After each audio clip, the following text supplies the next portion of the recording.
तो कंप्यूटर के अंदर आखिर होता क्या है जब कोई हिसाब किताब उसकी हद से ही बाहर निकल जाए? आज हम कंप्यूटर की दुनिया की एक ऐसी ही छुपी हुई मुश्किल और उसके बड़े दिलचस्प हल को समझेंगे, यानी ओवरफ्लो और कॉम्प्लीमेंट्स। ठीक है, तो आइए इसमें गहराई में चलते हैं। देखें, कंप्यूटर की मेमोरी लामहदूद नहीं होती। बिल्कुल एक आम कैलकुलेटर की स्क्रीन की तरह इसकी भी एक हद होती है। तो फिर होता क्या है जब कोई हिसाब किताब इस हद को पार कर जाता है? यही वो बुनियादी सवाल है जिसका जवाब हमें ढूंढना है।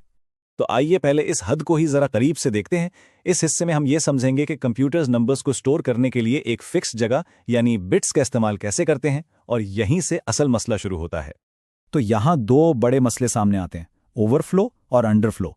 ओवरफ्लो तब होता है जब हिसाब का नतीजा दी गई जगह के लिए बहुत बड़ा हो जाए, और अंडरफ्लो तब होता है जब नतीजा इतना छोटा हो कि उसे ठीक से जाहिर ही ना किया जा सके।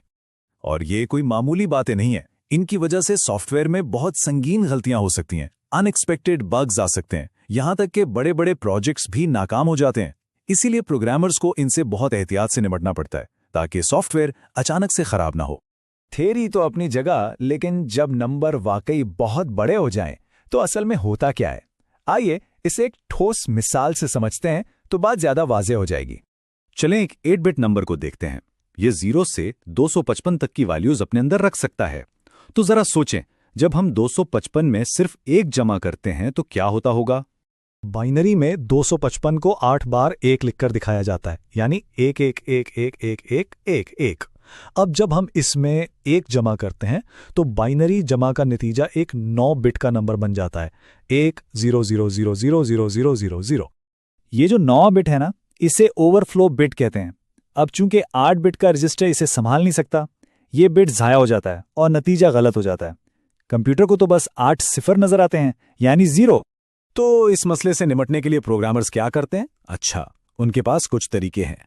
वो बड़े डेटा टाइप्स इस्तेमाल कर सकते हैं, जैसे 8 बिट की जगह 16 बिट रजिस्टर, या वो हिसाब करने से पहले ही रेंज चेक कर सकते हैं, या फिर पहले से बनी हुई लाइब्रेरीज इस्तेमाल कर सकते हैं जो खुद ब खुद ओवरफ्लो को संभाल लेती हैं। ठीक है, अब साइज के मसले से आगे बढ़कर एक नई चुनौती की तरफ चलते हैं। एक ऐसे सिस्टम में सब्ट्रैक्शन यानी तफरीक का अमल मौसर तरीके से कैसे किया जाए जो बना ही एडिशन यानी जमा के लिए है।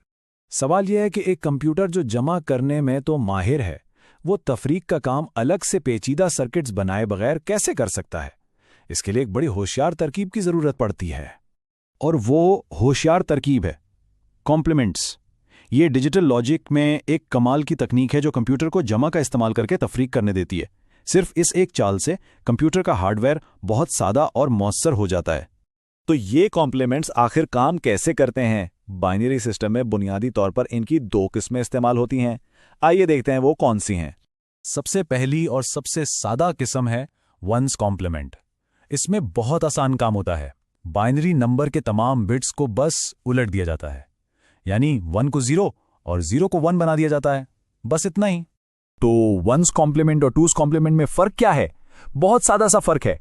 वंस कॉम्प्लीमेंट में तो सिर्फ बिट्स को उल्टा जाता है, जबकि टूस कॉम्प्लीमेंट में पहले वंस कॉम्प्लीमेंट निकाला जाता है और फिर उसमें 1 जमा कर दिया जाता है।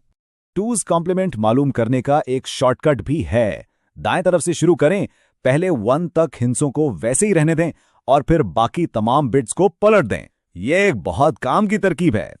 चलें अब इसके अमली इस्तेमाल की तरफ बढ़ते हैं और देखते हैं कि तफरीक करने के लिए इन कॉम्प्लीमेंट्स को असल में इस्तेमाल कैसे किया जाता है। फर्ज करें कि हमें 10110001 में से 01001110 को वंस कॉम्प्लीमेंट का तरीका इस्तेमाल करते हुए माइनस करना है। तो पहला अहम कदम, जिस नंबर को माइनस करना है यानी 010110, इसे लें और इसका वंस कॉम्प्लीमेंट मालूम करें। ये कैसे होगा? हम इसके सारे बिट्स को उलट देंगे जिससे ये 10110001 बन जाएगा।